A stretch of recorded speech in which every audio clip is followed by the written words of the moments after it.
And she says, I need to know a little bit about a certain blessing. I'm talking about it. You need to explain it. Okay, so it's one of the Shever Bracha, Yotzei Ha'adam. She wants to know what the Talmud says, what the Chumash says, and what Shlomo says. So I gave her some teachings about it, and then she's like, well, what does the Talmud say? Okay, fine, I look it up in the Talmud. Suvos, Ches, I think. It's only this morning, that's how bad my memory is. Some people learned it 10 years ago and they still remember it. And the Rashi said, the Rashi explains a little bit why it's in the context of the Shever Bracha. And then some of the other commentators said, what does it mean, Yotzer Adam? He forms man. And it's talking about the part of the person, right, which is creative. So it's not just that God created us, but He created a creative being. And what does that mean? Namely that we desire things, and we visualize things, we imagine things. If you see, there was this beautiful column written by a New York Times writer of an imagined romance he had with a woman sitting next to him on the subway. And it goes something like this. It has a whole story. They met on the subway, they started talking, they started going out, they fell in love, they dated a little while, they got married, they had a family, they had children. It was a wonderful story. And then he had to get off the subway, not even say hello to this woman. So it was his imagination. And it actually came out as a great little piece in the New York Times, and it was a very creative. I mean, you didn't know at the end that it didn't happen. You actually thought he met on the subway, but it was just what could have happened, what he envisioned, but didn't actually happen.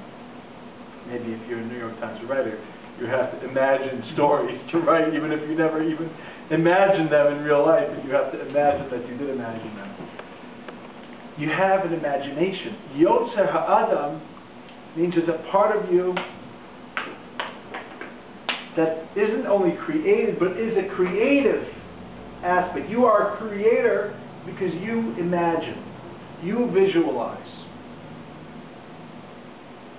There's another verse when Abraham comes to bury his wife, Sarah, and he pleads with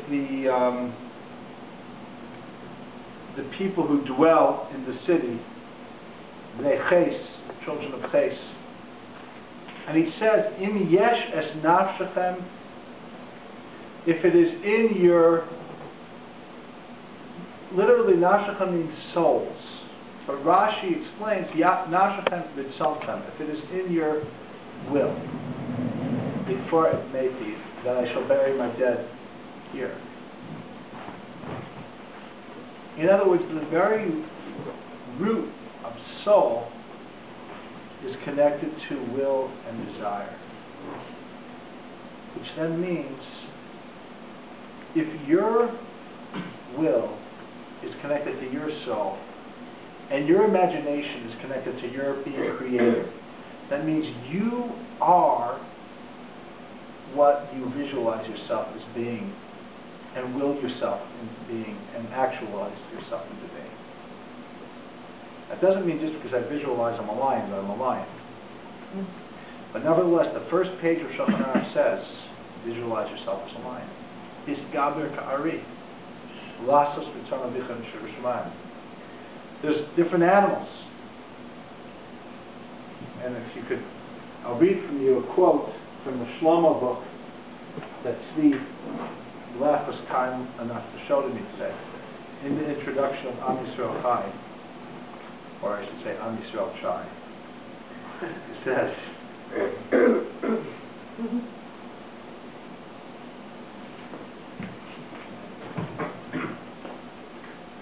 I want each and everything to donate something of its character and power. This is in creation. God has spoken to all of the Domin Tzomech Chai, the inanimate, the living, and the botanical universe. The Ari, lion, should donate its Gevura, strength. The Nesher, eagle, its ability to rise above situations. The Namer, the leopard, should give its brazenness, because sometimes we have to stand up to a world of ridicule, and we need to be brazen. The stream, the brook, the gentleness of a soft flow, likened to the life force in our veins, and on and on. Everything in the world should donate something of its power and character. And I shall donate, continue Hashem Yisbarach, Chelek Elikam Ma'al, the Holy Soul. And I should create from all of this Adam. Adam contains within himself something of the entire world. This is the makeup of each and every one of us. Quotes the Kabbalah, very, very vague source. But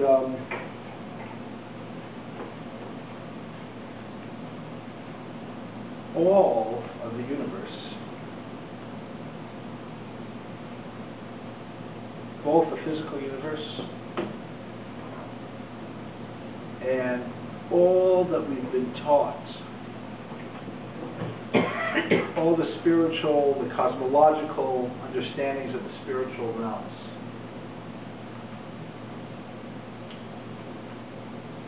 and as in the teachings of the Maggid of Mizrich, is to know that everything that is out there is in there. So that whatever is above you is for your sake. That means that our goal is to be able to visualize every conceivable character trait of every living being, an inanimate being.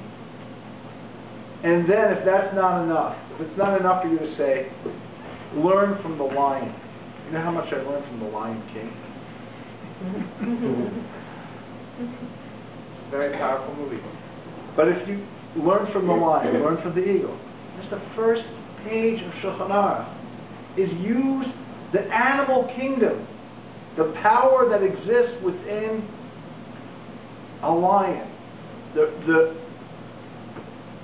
Shulchan Aruch says, don't be mevayish, don't be embarrassed or ashamed from people that make fun of you because you're religious. It's going to happen. People are going to say, this is stupid. I remember one time I went out to San Francisco and the person said, Orthodoxy is still around. He said, oh, that's like an East Coast thing, and I thought I never made it to the West Coast. Another guy told me, the religious thing, it's just important that you don't really believe it. Like I went out to San Francisco, you had like these people that like really like they took in this thing like so very strong.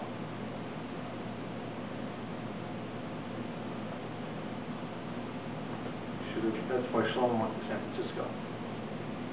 They'll open up the house of love and hate. It's a tikkun, not just for the hippie generation, but also for all the German Jews that settled in San Francisco over 100 years ago. Very secular, really the bedrock of assimilation. Proud of it, really. But the reality is, when people try to belittle your religion, you could feel that if you stay strong, somebody's insulting you, you should be insulted. They're not insulting me personally, they're insulting my religion. So all I have to say is, you know what, you're right. I don't really believe it. But Shulchan Aruch says, don't be embarrassed. I remember I asked a lion tamer. We had a friend in Los Angeles he had lions that he used to tame. And he lived many years in Africa. I said, what's the boldest? What is the animal that is the least afraid of humans, of the wild? We specialize in wild cats. He said the leopard. So apparently they knew that then too. Sages also knew that.